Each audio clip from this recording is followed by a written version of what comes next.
दोस्तों नमस्कार। दोस्तों आज का वीडियो जो है काफी इंपॉर्टेंट उन लोगों के लिए होने वाला है जो मेरे से हमेशा ये क्वेश्चन पूछते रहते हैं कि सर टावर तो नजर आ रहा है पर स्पीड नहीं मिल रही है। अब उसको समझाने के लिए मेरे पास में कोई विकल्प नहीं था ये बोलने के लिए नेटवर्क जो है ऑप्टिमाइज नहीं है ठीक से, कोई बिल्डिंग आपके सामने आ रहा होगा वगैरह वगैरह वगैरह, ठीक है ना, या फिर टावर का जो है पावर कम होगा। पर दोस्तों आज मैंने काफी मेहनत करके कुछ एनिमेशंस बनाए हैं जिसके द्वारा जो इंजीनियरिंग कॉलेज में पढ़ाया जाता है उसको मैं लेमैन की तरह आपको समझाऊंगा और आपको ये चीज बड़े आसानी से समझ में आ जाएगा। फिर आपको कभी भी ये दिक्कत नहीं होगी ये पता करने के लिए भाई मेरे को सिग्नल क्यों नहीं मिल रहा है। आप खुद भी अपने सर्विस प्रोवाइडर को बोल सकते हैं, डिमांड कर सकते हैं कि आप इसको ठीक करिए। तो क्या चीजें होती है जिससे कि आपका डेटा का जो स्पीड है वो फोन में गवर्न करता है, वो आज के वीडियो में समझेंगे। और मैंने कोशिश करा है कि जब ये समझाने की कोशिश करूं इसको ट्रिवलाइज ना कर दूं। ट्रिवलाइज का मतलब समझते हैं ना, आप इस तरह से बात करें जो कि लगे आपका बहुत ही सुपरफ्लुअस है, उससे आपका जो ट्रुथ की जो डेप्थ है उसको इंपैक्ट करता है। वो ना करते हुए मैं आपको जो है ये चीज को समझाऊंगा जिससे कि जो काफी नॉलेजेबल जो व्यूअर्स हैं वो भी इस चीज को अप्रिशिएट कर सकें। दोस्तों आपके सामने एक एक वो है एनिमेशन है, उसके अंदर एक बीटीएस है जो कि ट्रांसमिट करता हुआ नजर आ रहा है आपके सामने, ठीक है ना। यहां पे एक फोन है, तो पहले तो बड़े सिंपल तरीके से समझते हैं हो क्या रहा है। यहां पे ये बीटीएस आरएफ एनर्जी फेंक रहा है फोन की तरफ और फोन उसको रिसीव करने की कोशिश कर रहा है। और यहां पे एक लाल कलर का जो है ब्लॉक है और यहां पे ग्रीन कलर का ब्लॉक है। लाल कलर का ब्लॉक जो है वो है रिप्रेजेंट करता है नॉइस को, और ग्रीन कलर का जो है आपको जो पोर्शन नजर आ रहा है लिक्विड की तरह वो है आपका सिग्नल। अब यहां पे जो नंबर दिख रहा है आपको 18.6 डीबी, ये बताता है कि सिग्नल का जो लेवल है वो नॉइस से कितना ऊपर है। डीबी में मेजर करते हैं, डीबी इज एज रेफरेंस, ठीक है ना। क्यों करते हैं? क्योंकि अगर कोई दूसरा यूनिट करेंगे, क्योंकि ये इतना बड़ा होता है रेशियो कि आप इसको जो है लिख नहीं सकते, समझ में नहीं आएगा, इसलिए हमेशा डीबी यूज कर सकता है। लॉगरिथम स्केल होता है ये। अच्छा, यहां पे मैंने कुछ कंट्रोल्स दे रखे नीचे। ये कंट्रोल्स जो है पूरे नेटवर्क के पैरामीटर्स को चेंज कर सकते हैं, ठीक है ना। और आपके सामने ऊपर क्या है, जो स्पीड इस फोन को मिल रहा है 147 एमबीपीएस। मॉड्यूलेशन क्या यूज हो रहा है 64 कॉम। एफिशिएंसी कितनी मिल रही है 5.1। ये सारी चीजें हैं। अब दोस्तों 700 को तो फिक्स रहने देते हैं क्योंकि 700 मेगाहर्ट्ज बैंड में ऑपरेट हो रहा है। बीटीएस का पावर 46 डीबीएम है। एंटीना गेन जो है 18 डीबीआई है। अब एंटीना गेन को मैं अगर चेंज करूं तो क्या होता है वो आपको बता देता हूं। जैसे मैं एंटीना गेन को जैसे बढ़ाता हूं तो आप देखेंगे कि ये बीम फोकस हो रहा है, ज्यादा फोकस होता है, नैरो हो जाता है। नैरो होने से क्या होता है कि जो एनर्जी यहां से जो जो ट्रांसमिट होती है वो कम एरिया में जो है स्क्वीज हो जाता है, तो आप बहुत दूर तक जाता है। तो आपको जो है अगर आप उस पर्टिकुलर रीजन में हैं तो आपको जो है अच्छा सिग्नल मिलेगा। मैं एंटीना गेन को मैं वापस जो है किस में रख देता हूं, 18 में रख देता हूं, 18, ठीक है। उसके बाद ये डिस्टेंस है, अभी डिस्टेंस को मैं कम करता हूं। जैसे डिस्टेंस को कम करूंगा तो देखेंगे आप ये जो है इंप्रूव हो रहा है। क्यों? क्योंकि जो जो यहां पे डिस्टेंस से क्या होता है सिग्नल एट्यूनेशन होता है, ठीक है ना। और वो फ्रीक्वेंसी डिपेंडेंट है। अगर मैं फ्रीक्वेंसी चेंज करके दूसरा फ्रीक्वेंसी लूं, देखिए ये जो है आप कम होता जा रहा है ना। 23 में कम हो गया, फिर मैं इसको 700 में कम कर देता हूं। बीच में क्लटर क्या है, क्लटर ये बताता है कि देखिए कितना एट्यूनेशन है, सिग्नल के पाथ में क्या ऑब्स्ट्रक्शंस हैं। तो कटर मैंने 29 डीवीएम रखा हुआ है और बैंडविड्थ 10 मेगाहर्ट्ज लगा हुआ है और सेल लोड मैंने 0। सेल लोड का मतलब कितने लोग साइमल्टेनियसली यूज कर रहे हैं। अब दोस्तों मैं काम करता हूं, मैं क्लटर को बढ़ाता हूं। जितना क्लटर को बढ़ाऊंगा वो क्या होगा, ये गिरता जाएगा। अब ध्यान रखने वाली बात ये दोस्तों, ये जब गिर रहा है स्पीड नहीं कम हो रही है, दिख रहा है आपको, स्पीड आपको 205 एमबीपीएस ही मिल रहा है। पर एक लिमिट के बाद में स्पीड गिरेगी। वो लिमिट जो है इस टेबल में आपके सामने है। वो क्या है, ये वाला जो ब्लॉक है आपके सामने, ये है आपका डाउनलिंक का मतलब मोबाइल फोन रिलेटेड, और ये है आपका अपलिंक, ये बेस स्टेशन रिलेटेड अपलिंक में, ठीक है ना। तो अगर 22 डीबीएम तक होगा तो आपको 256 क्वाम मिलेगा और 7.1 का बिट्स पर हर्ट्ज की एफिशिएंसी मिलेगी। 15 डीबी होगा सिग्नल टू नॉइज रेशियो तो 64 क्वाम मिलेगा। ऐसे करके आप इसको पॉज करके इसको स्क्रीनशॉट ले सकते हैं। तो अभी आपको कितना मिल रहा है, 24 डीबी मिल रहा है, ठीक है। तो 256 क्वाम मिल रहा है। अगर मैं इसको क्लटर को और बढ़ाऊं, देखिए ये हो देखिए 21 dB आते ही ये 64 कम हो गया, बिट्स पर एफिशिएंसी कम हो गई, तो स्पीड जो है आपका कम हो गया। फिर मैं इसको और बढ़ाऊं 54, देखिए फिर अब ये जगह अचानक जो है जीरो हो गया। आप बोलेंगे ये जीरो कैसे हो गया अचानक, अभी तो 18 dB है। इसलिए हो गया दोस्तों क्योंकि अपलिंक के अंदर में जो है ये रूल अप्लाई होता है, और अपलिंक के अंदर में अगर मैं दिखाऊं आपको, मोबाइल फोन जो है वो 23 dBm ट्रांसमिट करता है और उसमें कोई गेन नहीं होता। इसलिए दोस्तों मैं थोड़ा क्लटर को कम करता हूं, तो देखिए -7 dBm है, स्पीड आपको मिल रहा है 3 Mbps इफेक्टिव स्पीड, ठीक है ना। अब जरा सा इसको बढ़ाने से क्या होगा, ये -8 dB हो गया, स्पीड जो है 0 हो गया, क्योंकि जब अपलिंक ही नहीं सुनाई देगा तो डाउनलिंक क्या मिलेगा आपको।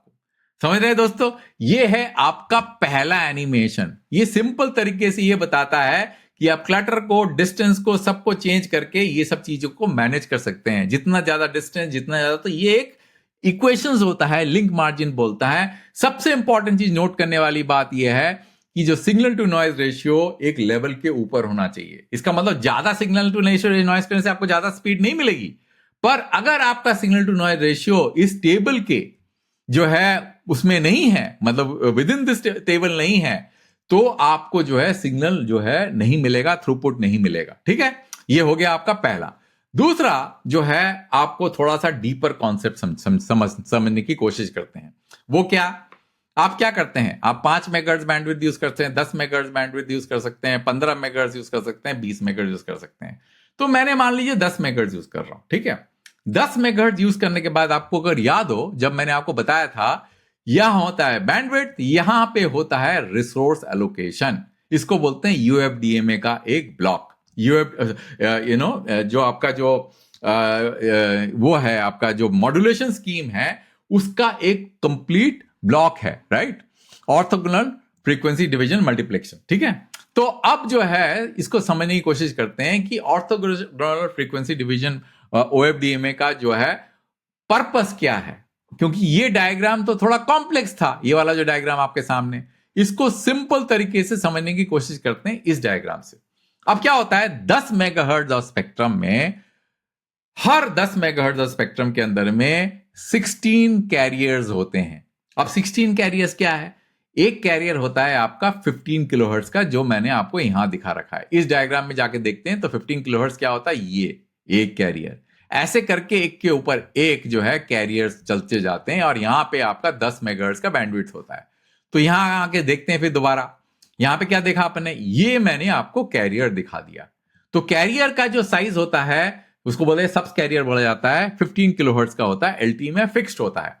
और 10 मेगाहर्ट्ज में आपके पास में 600 कैरियर्स होते हैं, और 12 कैरियर मिलके एक रिसोर्स ब्लॉक बनता है। और रिसोर्स ब्लॉक कितने होते हैं, 50। अगर आप इसको 20 कर देंगे तो ये बनके 100 हो जाएगा, ठीक है। 10 में होता है 50। तो यहां पे आपको रिसोर्स ब्लॉक दिख रहे हैं। तो अगर मैं पूरा का पूरा, देखिए जितने रिसोर्स बॉक्स सेलेक्टेड होंगे उतना आपको स्पीड मिलेगा। पहला तो बात यह है। तो अगर मैं इसको रीसेट एलोकेशन कर देता हूं और मैं माउस क्लिक से रिसोर्स ब्लॉक चूज करता हूं, तो आप देखेंगे अभी मैंने कितने रिसोर्स ब्लॉक चूज करें, 3 रिसोर्स ब्लॉक चूज करें। कितने कैरियर चूज करें, 15 से मल्टीप्लाई कर दीजिए आप, ठीक है। एक जो, अच्छा 12 से मल्टीप्लाई कर दीजिए, 12 इंटू 3, और एक कितने का होता है, 15 किलोहर्ट्ज, जो आपको यहां नजर आ रहा है। तो आपको उस हिसाब से बैंडविड्थ मिलेगा, क्योंकि simultaneously all resource blocks are not allocated. यहां तक तो आपको समझ में आ गया, यहां तक ये पूरा समझ में आ गया आपको। अब हम बात करते हैं कि 15 किलोहर्ट्ज में हो क्या रहा है, क्योंकि जब भी आप signal to noise ratio calculate करते हैं, आप पूरे बैंडविड्थ में नहीं कलेक्ट, वाइड बैंड नहीं करते, आप एक पर्टिकुलर कैरियर को पकड़ते हैं, जो कि सब कैरियर को पकड़ते हैं, जो कि 15 किलोहर्ट्ज का, जो मैंने यहां पे आपको दिखा रखा है। तो अब क्या करूंगा मैं, नॉइस पावर तो यहां पे सेट है, ठीक है। सिग्नल पावर को मैं कम बड़ा कर सकता हूं, दिख रहा है आपको। जैसे ही सिग्नल पावर एक पर्टिकुलर लेवल पे आता है, आपका मॉड्यूलेशन स्कीम चेंज हो जाता है, बिट्स पर एफिशिएंसी और मॉड्यूलेशन का टाइप चेंज हो जाता है। अगर मैं इसको बड़ा करूंगा, देखिए ये बढ़ता चले जा रहा है, और ये एक लेवल के बाद में ये काफी बढ़ जाएगा, 256 km हो जाएगा, जो मैंने आपको उस टेबल पे दिखाया था ना, समझ में आ गया आपको। तो जितना ज्यादा आपका better signal to noise ratio होगा, किस लेवल पे, 15 किलोहर्ट्ज के लेवल पे, तभी आपको जो है अच्छी स्पीड मिलेगी। तो जितना ज्यादा आप, जैसे मान लीजिए मैंने 3 ही सब कैरियर 3 ही रिसोर्स ब्लॉक चूज करे हैं और मैं सिग्नल लेवल को कम कर देता हूं, तो देखिए ये कम हो गया क्योंकि 16 क्वाम में आ गया, एफिशिएंसी रिड्यूस हो गई। समझ में आ गया आपको? उसके बाद नेक्स्ट में चलते हैं। अब हम ध्यान से इक्वेशंस को देखेंगे। इक्वेशंस को मेमोराइज करने की जरूरत नहीं है, सिर्फ आपके रेफरेंस के लिए है, और ये मैं आपका लिंक जो है डिस्क्रिप्शन में डाल दूंगा, आप खुद भी इसको यूज कर सकते हैं। यहां पे सेम चीज है, यहां पे फ्रीक्वेंसी है, यहां पे डिस्टेंस है, यहां पे बीटीएस का हाइट है, और यहां पे आपका फोन टाइप है, किस तरह के phone, premium, mid range, budget. क्योंकि अगर आप यहां पे जाएंगे, मैंने वो आपको दिखाया नहीं, अगर मैं मिड टियर फोन चूज करूंगा तो चेंज हो जाएगा, बजट चूज करूंगा तो क्योंकि कैपेबिलिटी कम होती है, नॉइस फिगर बोला जाता है एक पर्टिकुलर चीज को, जो कि नॉइस का लेवल काफी हाई होता है बजट फोन में, तो इसलिए जो है आपका सिग्नल टू रेशियो कम हो जाएगा। प्रीमियम फोन में अच्छा इलेक्ट्रॉनिक्स होता है, इसलिए हमने देखा होगा कि प्रीमियम फोन अच्छी दूर तक जो है आप बात कर सकते हैं, आपको अच्छी स्पीड मिलती है। ठीक है, फिर दोबारा चलते हैं इसके अंदर में। तो ये सारा चीज जो है आपको यहां पे नजर आ रहा है। ठीक है, बैंडविड्थ आपको नजर आ रहा है, बीटीएस का पावर नजर आ रहा है, बीटीएस गेन नजर आ रहा है, फिर माइमो नजर, माइमो क्या बताता है कि सिग्नल कितने पाथ से ट्रैवल कर रहे हैं। अगर 2 पाथ है, 2 एंटीना है, तो 2 से मल्टीप्लाई हो जाएगा बैंडविड्थ, मतलब आपको जो मिलेगा स्पीड मिल जाएगी। फिर ये नॉइस फिगर है। उसके बाद में ये पाथ लॉस है। पाथ लॉस आप यहां दे सकते हैं, यहां पे पढ़ सकते हैं, reduction in power density as the signal travels, use slant distance of 0 kilometre for accuracy. Slant distance क्या होता है? एंटीना की हाइट मैंने 0 मान रखा है यहां पे। ठीक है, आरई ऑफसेट क्या होता है?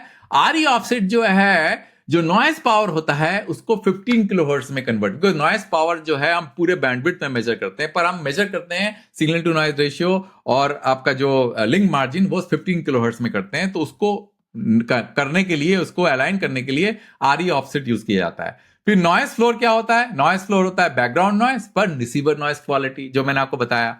उसके बाद में आपका ये जो है आपका ये इसको बोला जाता है अपना DLRS RP। ठीक है ना, ये जो है ये डिराइव कैसे करता है? TX power plus gain plus minus PL path loss minus RE offset. ठीक है ना, कि कितना सिग्नल मिला मेरे को एक पर्टिकुलर कैरियर के ऊपर में। ठीक है, और उसके बाद में आपका जो है link SNR, signal to noise ratio, calculate होता है। जितना आपको ये पावर मिला, मतलब जब आपने सिग्नल को फेंका यहां से, उसके बाद में यहां पे जो पावर मिला, जो पावर आपको यहां पे रिसीव हुआ, देखिए जो पावर आपको रिसीव हुआ वो नॉइज से माइनस कर दीजिए, नॉइज से माइनस करने के बाद में जो आएगा वो आपका SNR हो गया। ठीक है ना, तो ये हो गया। अब आते हैं मजेदार सिमुलेशन में। ये आपको बताएगा कि कैसे आप फोन को जब एक डायरेक्शन में शिफ्ट करेंगे 700 में और कुछ एज्यूम करेंगे, जैसे मैंने यहां पे रूरल आउटडोर एज्यूम किया हुआ है। रूरल आउटडोर एक क्लटर है, मतलब क्लटर का कितना dB लॉस है वो मैंने एज्यूम कर रखा है यहां पे। ठीक है, अब मैं फोन को 700 मेगाहर्ट्ज में ऑपरेट कर रहा हूं, 10 मेगाहर्ट्ज में ऑपरेट कर रहा हूं, और मैं फोन को मैं खींचूंगा, तो आप देखेंगे कि 700 मेगाहर्ट्ज में ऑपरेट कर रहा हूं, प्रीमियम फ्लैगशिप फोन है, रूरल आउटडोर क्लटर है, सेल लोड 0 है, बीटीएस का ट्रांसमिट पावर 46 dBm है, और बाकी जो है मैं इसको जब खींचूंगा इसको, तो देखिए कैसे जो है आपका SNR, ये देखिए आपका सिग्नल टू नॉइज मार्जिन, ये कैलकुलेशन है, ये इक्वेशन का लिंक बजट का कैलकुलेशन है। ठीक है, ये डायनेमिक कैलकुलेशन है। अब देखिए दूर तक जाने के बाद में भी अगर मैं इसको इससे खींचता हूं, ये देखिए फिर भी आपका स्पीड कम नहीं हो रहा है। क्यों नहीं कम हो रहा है? क्योंकि आपका जो है SNR मार्जिन 32.6 dBm है। मैंने आपको बताया ना कि SNR मार्जिन एक पर्टिकुलर लेवल के बाद कम होने के बाद ही जो है आपका स्पीड कम होगा। ये देखिए नहीं हुआ, इसका मतलब 700 मेगाहर्ट्ज बैंड में अगर क्लटर 0 है और काफी, अब 10 किलोमीटर तक जो है आपको सिंगल यूजर को 141 Mbps का डाउनलिंक एंड 133.8 Mbps का अपलिंक मिलेगा। अब अपलिंक इतना कम क्यों होता है? क्योंकि मैं अपलिंक का लिंक बजट देखूं तो देखिए अपलिंक में SNR जो है 7 dBm ही है। ठीक है ना, अपलिंक में SNR 7 dBm है, और मैं आपको अगर दिखाऊं कि किस तरह से मॉड्यूलेशन हो रहा है यहां पे, ड्यूअल पाथ मॉड्यूलेशन, तो आप इसको देख सकते हैं। मैं इसको दोबारा खिंच पाता हूं, देखिए आप डायनेमिकली चेंज हो जाएगा ये। जैसे जैसे आप पास आएंगे और आपका अपलिंक का जो कैपेबिलिटी बढ़ेगा तो ये जो है यूएल क्यूपीएस के से ये ऊपर चले जाएगा। देखिए सिग्नल मार्जिन एसएनआर मार्जिन अगर जैसे चेंज होगा, देखते हैं कि ये चेंज हो रहा है कि नहीं हो रहा, क्योंकि 700 मेगाहर्ट्ज में क्लटर बिल्कुल नहीं है। देखिए अभी, हाँ देखिए बढ़ गया ऊपर। देखिए आपने देखा कि ये जो है ये ऊपर की तरफ चला गया। तो जैसे ये ऊपर, जैसे ये पर्टिकुलर लेवल जैसे 12.9 आ गया ये, तो ये खिसक गया ऊपर। देखिए मैं इसको और नीचे की तरफ करता हूं, देखिए मैं ऊपर बाहर की तरफ लेके जाता हूं, इसको पीछे की तरफ लेके जाता हूं। देखिए ये चेंज होता है, बिट्स पर एफिशिएंसी चेंज हो रहा है। देखिए ऊपर चला गया, ठीक है ना, क्योंकि मैंने क्लटर यूज किया कौन सा, रूरल आउटडोर। मैं रूरल इंडोर क्लटर यूज करता हूं, तो उससे आपको जो है ज्यादा अच्छे से समझ में आएगा। और 700 मेगाहर्ट्ज ही यूज करता हूं। फिर मैं दोबारा इसको जो है फोन को जो है बीटीएस के दूर लेके जाता हूं। अब देखिए ये डायनामिकली आपको दिखेगा ये क्या हो रहा है यहां पे, ठीक है। क्लटर कितना है यहाँ पे फोन में वो भी दिखेगा आपको नीचे। क्लटर, इंडोर क्लटर जो है 12 डीबी का है, आउटडोर क्लटर 0 है, ठीक है। और आप देखिए एसएनआर मार्जिन अपलिंक का जो है चेंज होता जा रहा है। देखिए देखिए नीचे गिरते चले जा रहा है। पहले क्या था, पहले इसको नच करके देखते हैं ऊपर, ये कितना था, 7 डीबी था। अब 7 डीबी में 7 to 14 डीबी कितना है, क्यूपीएस के 2.04 बिट्स पर हर्ट्ज, ठीक है। अब जो है मैं इसको और चेंज करता हूं, देखिए नीचे आ गया। फिर मैं और चेंज करूंगा इसको, देखिए कुछ देर बाद जाके अपलिंक आपका खत्म ही हो जाएगा। देखिएगा कुछ देर बाद जाके जब ये गिरेगा काफी देर तक, ये भी फिर भी एसएनआर मार्जिन काफी हाई लेवल है, ये -7 पॉइंट में जाना चाहिए। अब इसको -7 पॉइंट को जाने के लिए मैं क्या करता हूं, कुछ क्लटर डाल देता हूं, कुछ क्लटर मैं ऐड कर देता हूं। जैसे मैं क्लटर ऐड करूंगा, देखिए ये देखिए सिग्नल लॉस्ट हो गया। जैसे सिग्नल लॉस्ट हुआ आपका अपलिंक भी चला गया, डाउनलिंक भी चला गया, आपको कुछ भी नजर नहीं आ रहा, मतलब लिंक जो है यहां पे ब्रेक हो गया। दिख रहा है आपको, देखिए मैं आपको पास लेगा, फिर लिंक जो है चालू हो गया, दिख रहा है। तो कितना मजेदार है दोस्तों। अब देखिए दोस्तों, अगर मैं 700 को 2100 मेगाहर्ट्ज में लेके जाता हूं तो कवरेज कितना कम हो जाता है। अब देखिए मैं इसको दोबारा खींच के लेके आता हूं तो कहां मिलेगा कवरेज इसको, क्योंकि मैं 7 डीबीए का क्लटर डाल दिया। इसको हटा के 0 डीबी कर देता हूं मैं, है ना, कि क्लटर से कितना फर्क पड़ता है। इसलिए दोस्तों मैं आपको पहले ही बता रहा था कि जितना ज्यादा ऑब्स्ट्रक्शन आएगा उतना जो सिग्नल लॉस होगा। और ये चीज जो है आपके सामने, आप खुद करके देख लीजिए। देखिए 2100 मेगाहर्ट्ज का प्रोपगेशन कितना खराब है, 3.4 किलोमीटर में ही इसकी हालत खराब हो जाती है। देखिए आउटडोर अपलिंक का जो एसएनआर जो है कितनी जल्दी गिर जाता है, देखिए, है ना। यहां पे डाउनलिंक का तो अभी भी बहुत अच्छा है। देखिए मैं इसको नच करके दिखाता हूं मैं आपको, डाउनलिंक का देख लेते हैं, जहां पे देखिए लगभग अपलिंक के 7 डीबी जो है अपलिंक का एसएनआर है, डाउनलिंक का कितना है 13.5 डीबी अभी भी है। उसके बावजूद भी आपको अपलिंक डाउनलिंक नहीं मिलेगा। अगर मैं थोड़ा सा इसको आगे की तरफ खिसकाऊंगा, देखिए मैं आपको दोबारा लिंक बजट दिखा देता हूं आपको, ये देखिए थोड़ा सा और आगे जाके देखिए खत्म हो गया। भले ही आपका लिंक बजट जो है डाउनलिंक का 12.8 था, फिर भी आपको डाउनलिंक नहीं मिल रहा है, क्योंकि आपको अपलिंक नहीं मिल रहा है दोस्तों। इसीलिए आपको ये बात मैं हमेशा बोलता रहता हूं, uplink is the major point about network design. अगर आपको अपलिंक नहीं मिलेगा, जितना भी बड़ी पावर आप बढ़ा दीजिए बेस स्टेशन का, कोई फायदा। जैसे मान लीजिए मैं बेस स्टेशन का पावर जो है घटा भी देता हूं या बढ़ा देता हूं, क्योंकि अभी तो मैंने इस कंट्रोल सिर्फ 46 डीबीएम का रखा हुआ है, तब भी कोई फायदा नहीं होने वाला। अच्छा दोस्तों, आपने सुना होगा कि बीएसएनएल के बेस स्टेशन के पावर लेवल्स जो है वो कम ट्रांसमिट हो रहे हैं, और तेजस के जो है किसी ऑफिशियल ने मुझे याद है बताया था, कोई फर्क नहीं पड़ता, इवन 33 डीबीएम भी फर्क नहीं पड़ता। मैं पावर लेवल कम करके दिखाता हूं आपको कब फर्क नहीं पड़ता और कब फर्क पड़ता है, ठीक है। हम रूरल आउटडोर चूज करते हैं और पावर लेवल कम करके मैं आपको दिखाऊंगा 700 मेगाहर्ट्ज चूज करते हैं। क्लटर जो है कोई क्लटर नहीं है, बिल्कुल 0 क्लटर है। और आपको मैं बेस स्टेशन, पहले मैं इसको पूरा एज में लेके जाता हूं 10 किलोमीटर में, फिर मैं बेस स्टेशन के पावर कम करता हूं। दिख रहा है आपको कुछ फर्क पड़ता है स्पीड को, 140 33 डीवीएम, ठीक है ना। फिर और कम कर 35 में, अब देखिए डाउनलिंक में थोड़ा फर्क आया, क्यों, क्योंकि एसएनआर में फर्क आ गया। फिर आप उसको कम कर 33 में करिए, देखिए डाउनलिंक में जो 123 डीवीएम आया, अपलिंक फिर भी 33.8 है। तो अगर कोई क्लटर ही नहीं है तो पावर लेवल बीटीएस का कम भी कर देंगे तब भी कुछ फर्क नहीं पड़ेगा दोस्तों, समझे ना दोस्तों। इसीलिए जो है, जो तेजस के एग्जीक्यूटिव ने बोला कि कोई फर्क नहीं पड़ेगा, क्योंकि उन्होंने क्लटर डिजाइन ही नहीं किया। क्लटर डालेंगे आप तो ये किसी भी एंगल से नहीं चलेगा, देखिए खत्म। अगर आप रूरल इंडोर भी क्लटर डालेंगे तब भी जो है बड़ी मुश्किल से ये खींच तान के चलेगा, समझे आप। तो अच्छा, अब हम देख लेते हैं सीए में क्या फर्क पड़ता है। सीए तो मैं फिर से जो है पावर बढ़ा देता हूं और मैं CA यूज करता हूं, CA। अब CA में आप अगर बड़ा मजेदार चीज देखेंगे, एक चीज ध्यान रखने वाली बात है दोस्तों कि जब आप CA यूज करेंगे, जब तक 2100 मेगाहर्ट्ज का जो है कवरेज नहीं है, CA का कोई फायदा नहीं होगा अगर 700 एंड 2100 का CA यूज करते हैं, क्योंकि CA में डाउनलिंक तो ऐड हो जाएगा स्पीड। आपको दिखाता हूं मैं, देखिए 141 MBPS का डाउनलिंक है, 2100 का डाउनलिंक है आपका 232 dB। अब CA करेंगे तो ये ऐड होके बढ़ गया, पर अपलिंक में फर्क नहीं पड़ेगा। देखिए अपलिंक में फर्क नहीं पड़ेगा, अपलिंक में ज्यादा है, क्योंकि देखिए 18.2 है अपलिंक 2100 का, 700 में कितना अपलिंक है, 33.88 MBPS का अपलिंक है, CA में उतना ही अपलिंक आएगा। क्यों? उसके पीछे रीजन है दोस्तों। वो रीजन ये है दोस्तों, इसको देखिए, ये पावर लेवल है। यूई का जो पावर है मैक्सिमम होता है 23 dBm, पर जरूरी नहीं है कि यूई जो है हमेशा 23 dBm में ट्रांसमिट करे। जितना नजदीक होगा पावर लेवल उतना कम हो जाएगा। क्यों करते हैं दोस्तों ऐसा? इसलिए करते हैं कि नेटवर्क जो है वो लोड ना हो जाए, बाकी यूजर्स को थोड़ा ब्रीदिंग स्पेस मिले। अगर आप चिल्ला चिल्ला के बात करेंगे बेस स्टेशन के नजदीक आने के बाद में भी, तब जो है आपको बाकी लोगों को दिक्कत हो जाएगी, क्योंकि जरूरत नहीं है। इसीलिए दोस्तों ये पावर कम होता जाता है डायनेमिकली, ठीक है ना। दूर जाएंगे तो आप पूरा लेवल पे, पूरे फुल लेवल पे बात करेंगे और पूरा रिसोर्स यूज करेंगे। तो दोस्तों इतना ही मेरे को बताना था। वैसे तो बहुत कुछ बता सकता था ये सिमुलेशन यूज करने में, मैंने बहुत मेहनत करी है आपको इसकी बताने के लिए, और इसका जो लिंक मैं डिस्क्रिप्शन में डाल दूंगा, आप खुद इसको यूज करके देखिए, आपको बहुत मजा आएगा। अंत तक देखने के लिए बहुत धन्यवाद दोस्तों। एक वीडियो दूसरे टॉपिक में जल्दी लेके आऊंगा।